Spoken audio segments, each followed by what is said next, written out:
आज कोल्हापुरात गणेशोत्सव मिरवणुकीची सांगता होत असून संपूर्ण शहरात उत्साहाचे वातावरण आहे.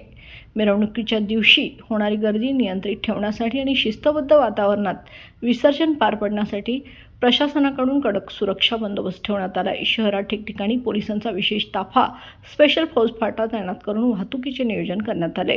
मिरवणुकीची सुरुवात पहिल्या मानाच्या तुकाराम माळी तालीम मंडळाच्या गणपतीची पूजा खासदार शाहू महाराज व पालकमंत्री प्रकाश आंबेडकर यांच्या हस्ते करण्यात आली. यावेळी आमदार सतेज पाटील हेही उपस्थित होते. त्यानंतर पारंपरिक जल्लोषात विसर्जन मिरवणुकीला प्रारंभ झाला. हजारो भाविकांच्या उपस्थितीत गणेशोत्सवाची सांगता भक्तिभाव, शिस्त आणि उत्साहात होत आहे.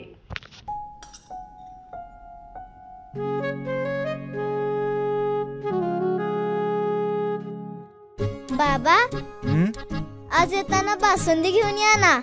अगं, कालच आपण आईचा वाढदिवस होता म्हणून आणली होती ना. ऐकलं, गोकुळची बासुंदी पुन्हा खावीशी वाटतेय. खरं सांगू, मलाही खावीशी वाटतेय. पुन्हा पुन्हा खावीशी वाटणारी गोकुळ बासुंदी.